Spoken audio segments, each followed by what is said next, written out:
parte del examen. Miren, la primera pregunta, ustedes sabían que iba al examen, que era decir, cuáles son las aplicaciones de los fármacos y un ejemplo.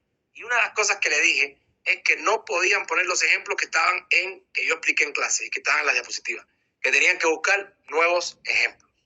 ¿Bien? Entonces, por ejemplo, prevención de enfermedades. Ejemplo, vacuna de Sabin. Tratamiento de enfermedades. Ejemplo, antibióticos para tratamiento de infecciones. O sea, que hay que poner el nombre de la aplicación,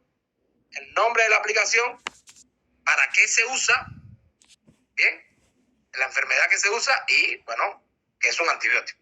Aquí dice, por ejemplo, diagnóstico de enfermedades, medios de contraste utilizados en radiología, pruebas funcionales, prueba de tolerancia a la glucosa. Dice, alivio de síntomas y signos, ibuprofeno, antiinflamatorio y rehabilitación, vitamina B12.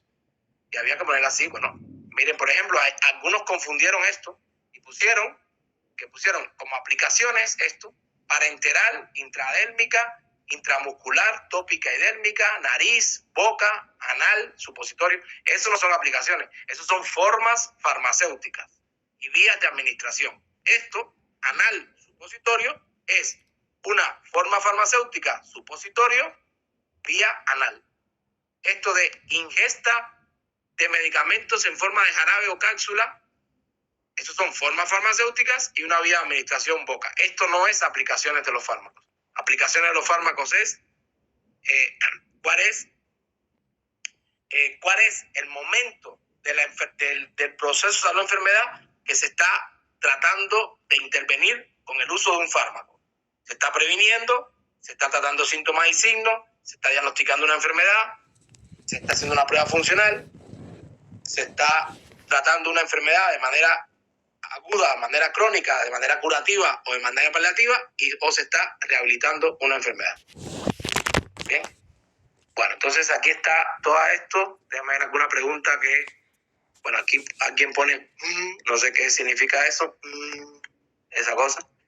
Entonces yo intento darle los puntos siempre y cuando se los merezcan, ¿no? Por ejemplo, la mayoría de las preguntas, pues ahí todo el mundo tiene los 3 puntos, por ejemplo, acá, la diferencia entre entre fármaco placebo y efecto placebo, todas estas cosas. Las tres equivalencias, dijimos un montón de veces que la equivalencia más importante es la equivalencia biológica o bioequivalencia, por tanto, no es la equivalencia terapéutica la más importante, ni la química tampoco, ¿verdad? La equivalencia más importante es la biológica o bioequivalencia, ¿ya? Entonces, por acá, aquí están todas estas respuestas. Aquí, por ejemplo, esto era, ¿cómo se llamaba la fase? O sea, desintegración, la fase farmacéutica y depende de la calidad del médico. Aquí todo esto. Yo intento darle todos los puntos que tengan, siempre y cuando esto, o sea, ahí no le puedo dar nada. O sea, no sé, un puntito, no sé la respuesta, ahí es difícil sacar algo. Ahí no se puede sacar nada. ¿Bien? Bueno, esto es sobre las características de los fármacos.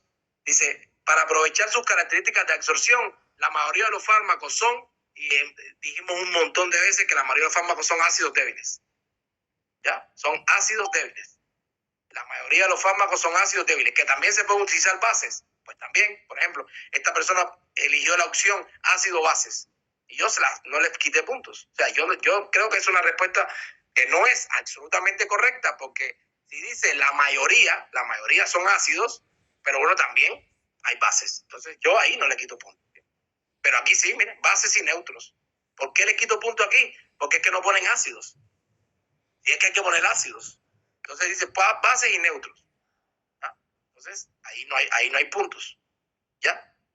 Bueno, aquí también está mal. Y no le quité punto por esto, pero ahí está mal. Eso es débil. Débil. Esto es débil. Miren. Débil. Bueno. Después, bueno, otras aquí preguntas. Vamos a pasar esto aquí rápido. Estas son preguntas, yo pensaba que bastante fáciles, pero no, bastante se equivocaron ahí. ¿Qué más hay acá? Bueno, otras cosas, no sé. Y cualquiera que quiera revisar su examen de manera individual, pues me lo dice y vemos. ¿Bien? Aquí está esto de ¿cómo se llama? Cinética lineal y no lineal, todas estas cosas. Bueno, y aquí están los puntos de la primera parte del examen. Los puntos de la primera fase del examen, por ejemplo. Aquí está. Y la segunda parte del examen,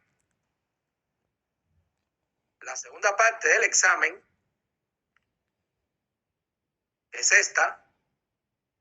La primera parte, recuerden que era hasta farmacodinamia, ¿ya? Digo, hasta farmacocinética, ¿ya? Todo lo que vimos al principio hasta farmacocinética. Y la segunda parte era desde los temas de farmacodinamia,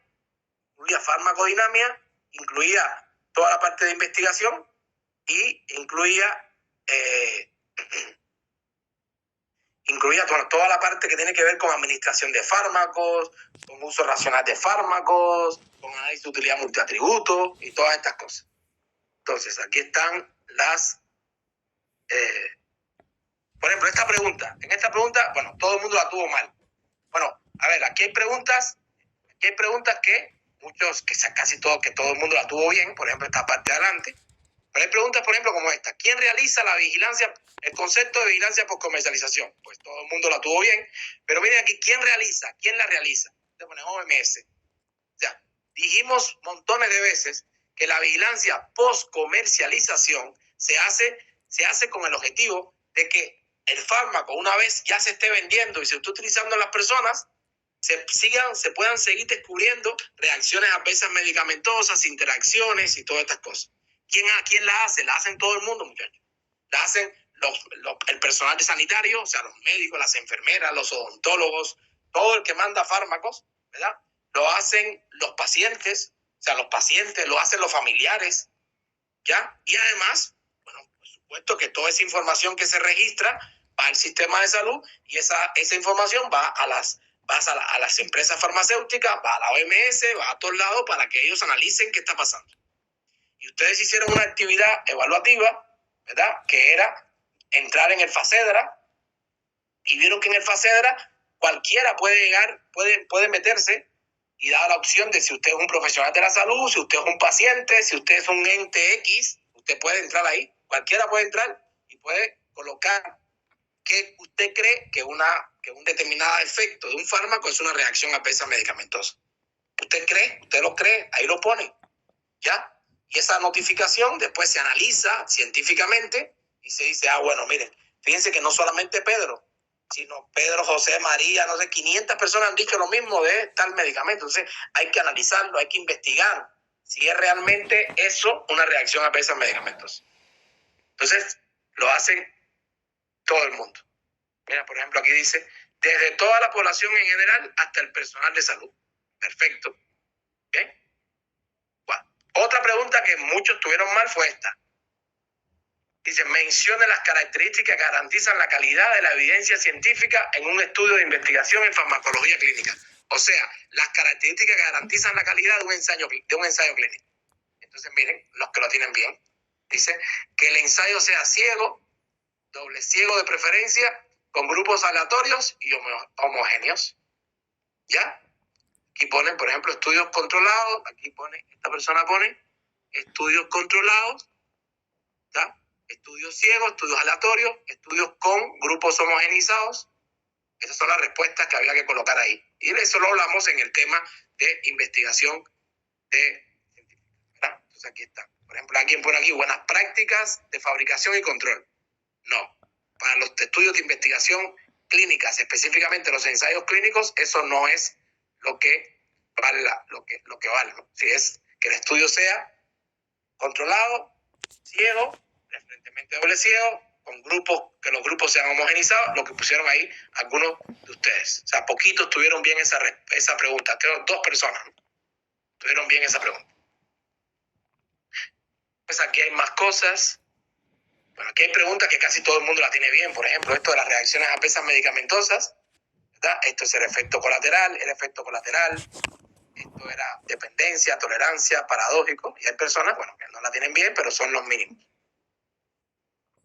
Más hay por acá, esta que tiene que ver con algunos conceptos y términos farmacológicos. Igual la mayoría la tiene bien, y era potencia, biodisponibilidad, especificidad, eficacia, eficiencia y afinidad.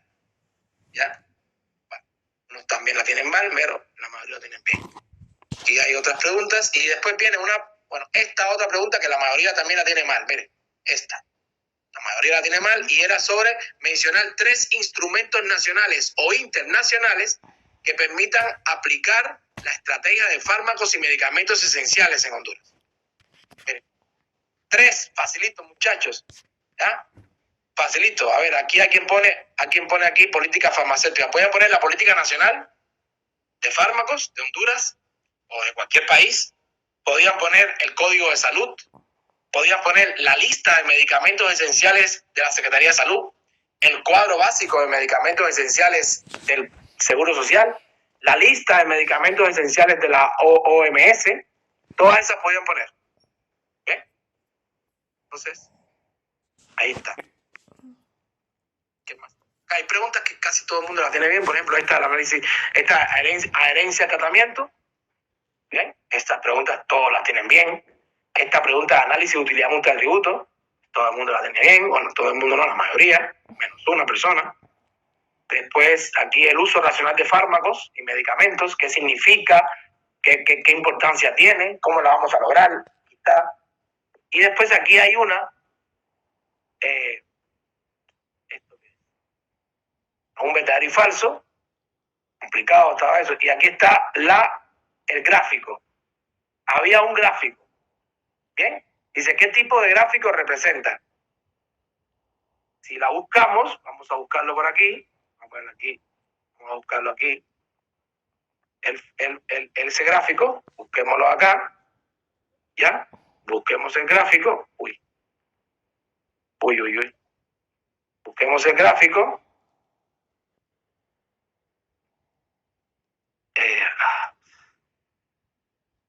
Sí, por aquí creo que por aquí. Vamos a ver si aparece. No es esto. No es esto. Drive a veces se me complica. Aquí está. Entonces, vamos a ecología y fisiopatología, vamos a farmacología, vamos a 2022, vamos a primer parcial, vamos a segunda parte, y vamos al gráfico. Lo han visto ustedes miles de veces porque lo hemos hablado de ellos. Esto, muchachos, habíamos hablado que habían 3 tipos de gráficos en farmacología, o por lo menos hay más, pero los 3 que más se utilizan son culpa-respuesta o culpa-efecto, ¿verdad? Dosis-efecto o dosis-respuesta, curva de concentraciones plasmáticas y los isohologramas. ¿Ya? Hablamos un poquito de ello en la clase y ustedes hicieron una tarea, una actividad evaluativa en la cual tenían que describir rápidamente qué cosas eran cada uno de ellos. Esto es solamente con verlo, es un gráfico de concentraciones plasmáticas. ¿Por qué de concentraciones plasmáticas? Porque esto que está aquí es el tiempo y esto que está aquí son las concentraciones. El gráfico, por ejemplo, de dosis, dosis-efecto, aquí están las dosis y aquí están los efectos, ¿verdad? Los efectos. Si da náusea, si da diarrea, si le da dolor, si le quita el dolor, si no se lo quita. Ese es dosis-efecto. Y el isoholograma era, vieron que era bien diferente porque era el gráfico que sirve para evaluar las interacciones farmacológicas, que no tenía nada que ver con esto. Entonces, esto es un gráfico de dosis de una curva de concentraciones plasmáticas, donde esto son las concentraciones y esto en plasma y estos son y este es el tiempo. ¿Bien? Y ese es el tiempo. Entonces, había que decir cuál es la importancia del gráfico, qué importancia tiene el gráfico, había que decir qué significaba el eje Y cuáles eran las unidades de medida del eje Y. Pues miren, dice, concentraciones plasmáticas, microgramos por mililitros. Generalmente esta es la unidad de medida de las concentraciones plasmáticas. Y después dice, ¿qué significa el eje X y cuáles son sus unidades de medida? Dice, es el tiempo y se mide en horas. Bueno, se puede medir en minutos, en horas, en semanas, en meses, de dependencia de los procesos farmacocinéticos del fármaco. En horas está perfecto. ¿Bien? Y dice, ¿qué representan las dos líneas horizontales inferior y superior? ¿No? Entonces, ¿qué significan esta línea y qué significa esta línea? Y eso lo debatimos un montón de veces. Esta línea divide las concentraciones subterapéuticas de las concentraciones terapéuticas. Por tanto, es la concentración terapéutica mínima. Esta. Y esta es una línea que nunca se debería de pasar, que es la que divide las concentraciones terapéuticas, ¿verdad?, que son normales, de las concentraciones tóxicas. Entonces es la concentración tóxica mínima. La concentración tóxica mínima. Bien, estas son esas dos líneas. El objetivo de la farmacología es que la curva de concentraciones plasmáticas se encuentre entre estas dos líneas. Sobrepase siempre esta, porque si no la sobrepasa no hay concentraciones terapéuticas, y nunca sobrepase esta para que no haya efectos tóxicos. ¿Bien? Eso lo hablamos en la clase bastante. Hablamos bastante de eso. ¿Bien? Bueno, entonces después vienen una serie de preguntas que tienen que ver con, solamente había que saber el concepto de lo que me estaban preguntando y mirar. Si tenía que ver con concentraciones, mirar el número ¿verdad? Y si tenía que ver con el tiempo, pues mirar estos números. Sí, dice, por ejemplo, tiempo de latencia a la concentración pico, 6 horas. ¿Bien? Tiempo de latencia a la concentración pico, que es el tiempo que se obtiene la concentración pico, 6 horas. Valor de la concentración pico, 105 microgramos por mililitros. 105. Solamente había que mirar esos números. Bien. Entonces, aquí preguntaba estas preguntas y después aquí estaba esto. Por ejemplo, la primera pregunta era, ¿qué era la ventana terapéutica? ¿Ya? Entonces, la primera cosa aquí era la ventana terapéutica. Preguntaba ventana terapéutica, rango terapéutico, margen terapéutico, concentración terapéutica, concentración mínima, concentración subterapéutica. Miren, aquí están las respuestas. De 1 a 11 horas, bueno, 25, o sea, ahí están las respuestas. Concentración plasmática máxima o pico y tiempo a la concentración plasmática tipo. Acabamos de verla, miren aquí la respuesta. 105 es la concentración plasmática máxima y 6 horas es el tiempo. Miren aquí, 105 y 6, miren ahí.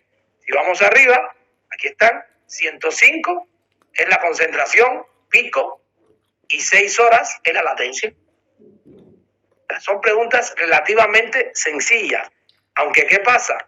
Tenemos posiblemente tan poca práctica de analizar cosas, de buscar cosas en un gráfico, que no lo hacemos bien. Pero hay que entrenar esas habilidades. Hay que entrenar esas habilidades. Solamente había que mirar un poquito y poner aquí los números que uno consideraba que fueran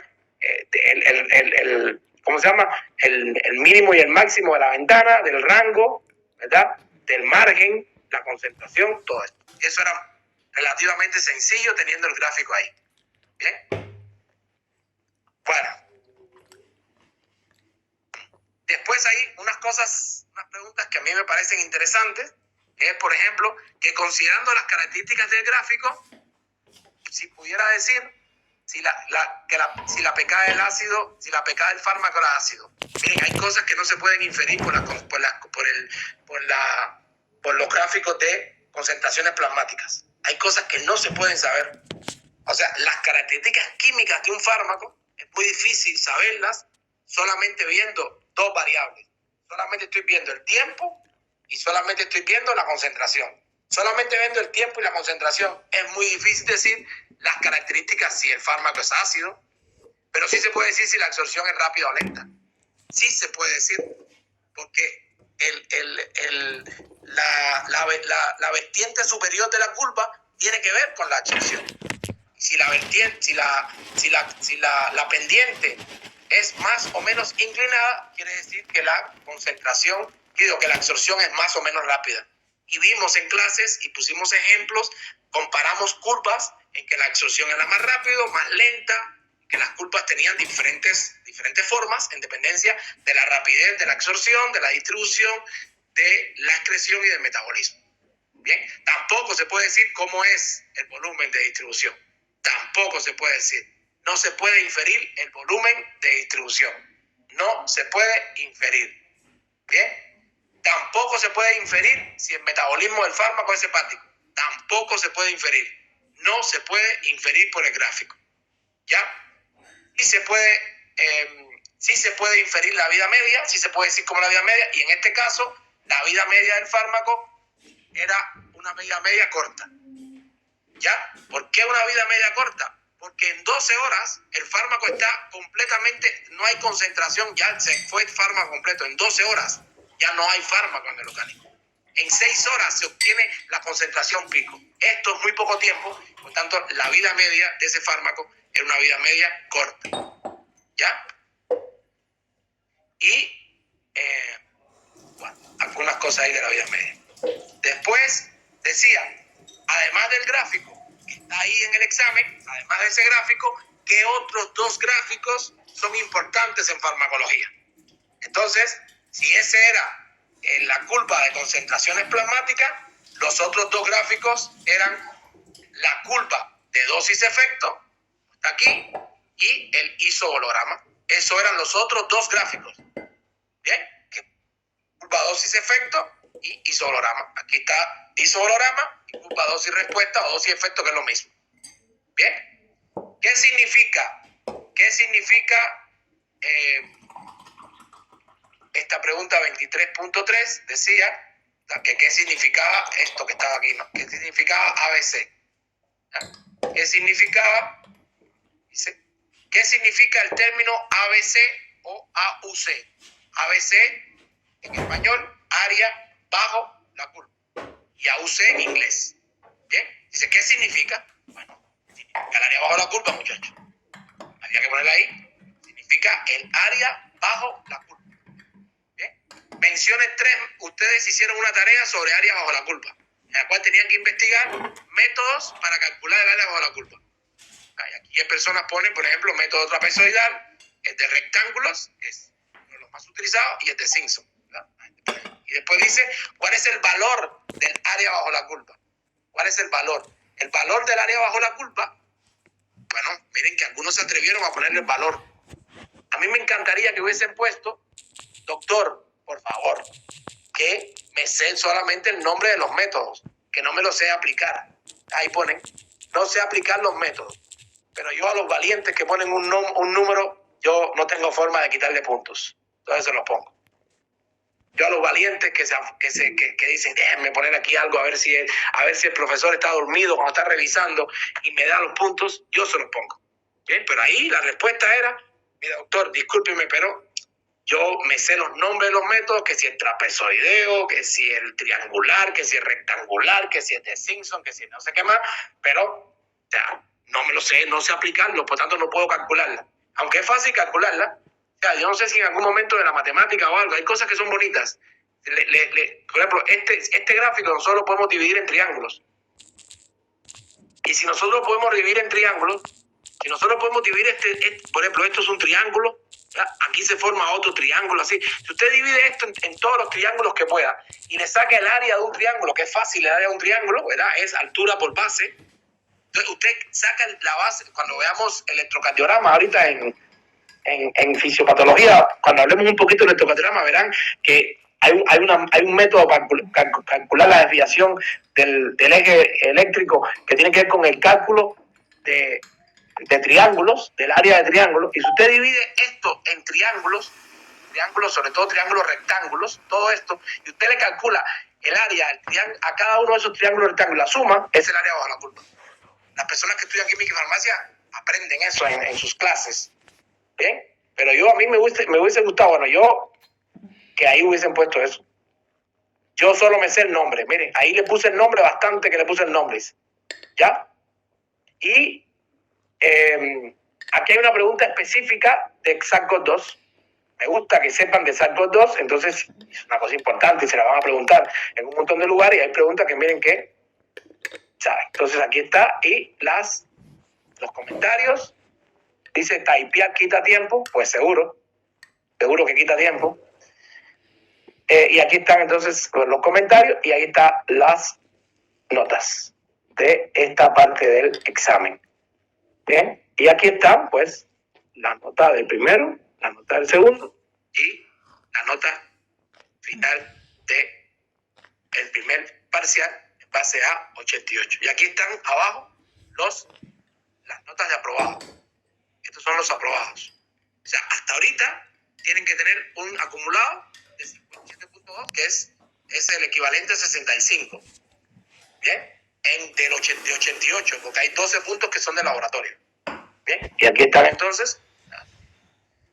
Yo al final las notas, bueno, hay dos componentes en la nota final. Está este componente, el componente que ustedes demuestran en los exámenes. Por ejemplo, aquí, miren este 71.8, bueno, este componente, y hay un componente que tiene que ver con una valoración que hago yo de cómo se han comportado ustedes en cuanto a asistencia, por ejemplo, en cuanto a participación. Cuando yo digo, a ver, muchachos, díganme algo, por favor, que estoy aquí yo, y ustedes participan. En cuanto a que se preocupan por las cosas porque me escriben por WhatsApp y me dicen tal cosa, bueno, en cuanto a la forma en que responden en los exámenes, a la organización que tienen para responder. Todas esas cosas yo las voy llevando, ¿verdad? Y al final, usted puede terminar, por ejemplo, usted puede tener una nota, por ejemplo, aquí. Vamos a poner un ejemplo cualquiera. Por ejemplo, esta persona que tiene 71.8. ¿Bien? Supongamos que al final se le suman los 12 puntos de laboratorio y la persona tiene 92, índice final, ¿verdad? Nota final y yo veo que es una persona responsable, bueno, lo poco que puedo medir así por esta vía de internet, ¿no? Reviso, ¿no?, sus exámenes y veo que es coherente, que es organizado. O sea, yo digo, este es un buen médico, este va a ser un buen médico, ¿entiendes? Desde ahorita ya se le nota. Entonces, yo digo, bueno, déjenme entonces premiarlo. Y ha venido a todas las clases, ha participado más o menos, pero ha venido a las clases, ha estado ahí. Y yo digo, bueno, de 92 vamos a sumarle unos 3, 4 puntos más. Vamos a terminar en 96, por ejemplo. Y esos puntos finales, ¿verdad?, pues también están ahí. ¿Ya? Entonces, porque al final la vida no es solamente sentarse a responder unas preguntas y a todo eso es mucho más, ¿verdad? Hay mucho más. A veces hay personas que me han escrito y me han dicho, ay, doctor, yo en el examen, fíjese que estudié, pero tuve la